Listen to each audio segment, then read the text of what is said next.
New promotion, new opportunity, same old work ethic. 7 a.m. workout, let's go. What's up YouTube? This is the PreFight Fan and welcome to the channel where we talk all things fighting, updates, breakdowns, reactions, and everything in between. This is the second installment of the MMA Rounds where I'll consolidate all the MMA news, all the top stories, and break it down for you. And we're starting right now. Michael Chandler has been signed to the UFC. Dana White has stated that Chandler is going to be flying to Fight Island where he's going to get ready to be a replacement should Khabib or Gaethje fall out of their scheduled UFC 254 lightweight title bout. This means he's going to have a training camp, he's going to head out to Abu Dhabi, and he is going to have to weigh in the night before the event. Should Khabib or Gaethje fall out and Chandler step in, this is going to be the first time a fighter outside of the UFC would fight for the title in their first fight with the organization. Chandler has a record of 21 wins with 5 losses. Of his 21 wins, he has 9 stoppages, 7 submissions, and a lot of them have come after hurting his opponent on the feet, setting up the submission, and he has 5 decision wins. Of his 5 losses, 3 have come by way of KO or TKO, and 2 of them have been decision losses. Look, the guy can fight. He has a great wrestling background as a Division I All-American. He relies more on hurting his opponents with his hands, and he's definitely an aggressive fighter with speed and power, where he'll tend to leap in and out of range, trying to hurt his opponents with heavy overhand. He doesn't have a lot of head movement, and he's been hit quite a bit. He's good. He's got a very similar skill set to that of Eddie Alvarez, who actually went on to win the UFC title in the same division, and Chandler does have a win over the Underground King back in Bellator. That being said, I don't think that Chandler would fare well against the top echelon of the UFC lightweight division. He's a bit smaller than most of the top guys at just 5'8" with a short, stocky build. Fights with guys like Dan Hooker and Paul Felder would probably be entertaining affairs, but I'd probably give the edge to Hooker and Paul Felder. There's no way he beats Gaethje, and while fights with Dustin and Tony would also be fun fights, I just don't see him getting wins over that caliber opponent. Time will tell.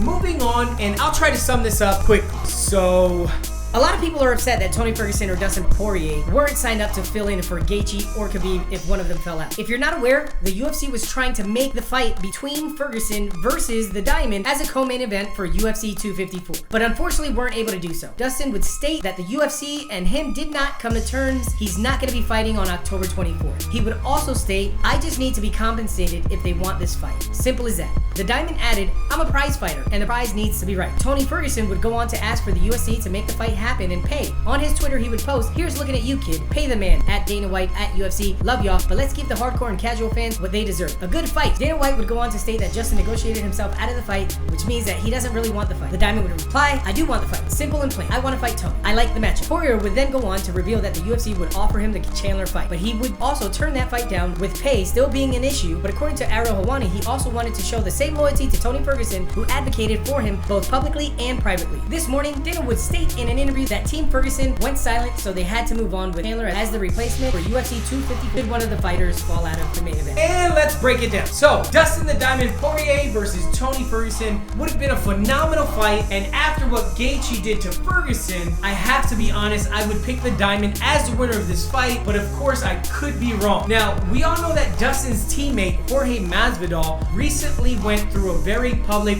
contract negotiation prior to fighting for the UFC welterweight title against Kamaru Usman. The UFC did not initially pony up, and Jorge would turn down the fight, and then he ended up getting more money to fight on short notice, where he would go on to lose a unanimous decision to Usman at UFC 251. So, after initially failing to get a deal done with Masvidal, the UFC would have to go on to pay Masvidal more money in what became one of the most successful UFC pay-per-views in 2020. Fast forward, and now you have Jorge's teammate Dustin stating he needs to get paid to make the fight with Tony, and they don't want to have to pay more should something happen to one of the main event fighters. So their backup is to get Chandler in there, and from a business standpoint, I can see what the UFC's doing. Now, I'd rather see Tony and the Diamond go at it in the co-main event, but it's not happening, and I'm not really sure where we see these two go from here. I am hoping hoping that Dustin and Ferguson do end up getting matched up in the future, since they both do not currently have opponents. Now let's turn our attention to tomorrow night's UFC on ESPN Plus 36 event. Things have been pretty quiet leading up to this weekend's fights between Covington and Woodley, and we finally got to hear them speak at yesterday's pre-fight press conference. In the pre-fight press conference, the fighters would have their own separate times with the media. Here's what Colby Covington would go on to state. I would think that Tyron asked not to engage with me in person. He's doing his little thing. He's trying to copy what I do. He's wearing some hat that says whatever it said, make racists fade again. But the only person catching a fade is Tyron Woodley on Saturday night. He's the only one that's racist, Covington would go on to say. The only race there is in this fight is the race to get him out of the UFC. Woodley would go on to pull a Rasheed Wallace. Both teams play hard.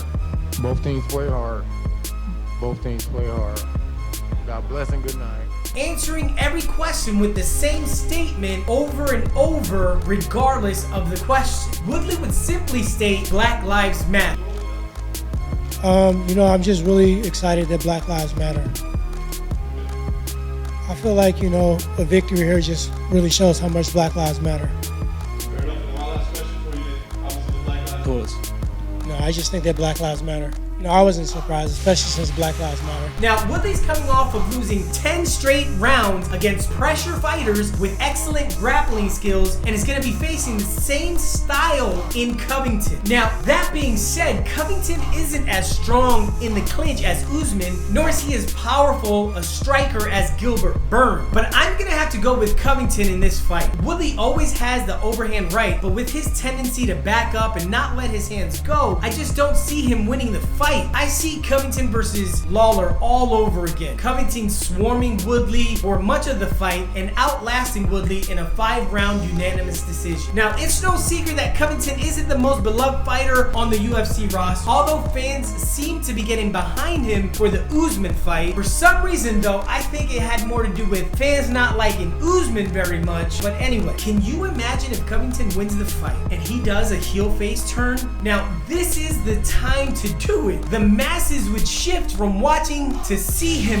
lose to start cheering him into his next title shot. I'm telling you, it would work. Colby Covington, you need to do a heel face turn. On the co-main event, we have Nico find all sorts of ways to knock out your opponent Price against Donald Cowboy Cerrone. Donald is definitely the superior technician, but he's on a 4-fight skid, and Nico has been alternating between wins and losses. Now, I'm gonna have to go with Cerrone winning by 2nd round stoppage. I can see him hurting Nico with one of his sneaky head kicks and following up with punches where the ref jumps in to stop the fight. Lastly, we have Khamzat Chimaev, and we all know he is the talk of the UFC world. He's going to be taking on Gerald Meerschaert, who, by the way, is tied for the most submissions in the UFC middleweight division. Meerschaert has been talking like a man who feels disrespected and is a jump up in competition for Khamzat Chimaev, but I recently watched the fight between Jack Hermanson and GM3, who Khamzat continued to bring up in the pre-fight press conference, where GM3 would get dominated in almost every single position and lose by 1st round guillotine. I'm gonna go with Khamzat Chimaev, really based on the most recent performances from GM3. I didn't like the way that he was dominated in that fight with Hermanson, and I can really see Khamzat doing the same thing in their fight tomorrow. I could be wrong, of course, but that's why we watch, because anything can happen. Let me know what you guys think in the comments below. Thank you for watching the video. If you enjoyed the video, make sure to hit the like button. Videos are popping off on the regular, so make sure to hit that subscribe button, hit the notification bell. I'm the PreFight Fan. I'm signing out, and I'll see you in the next one.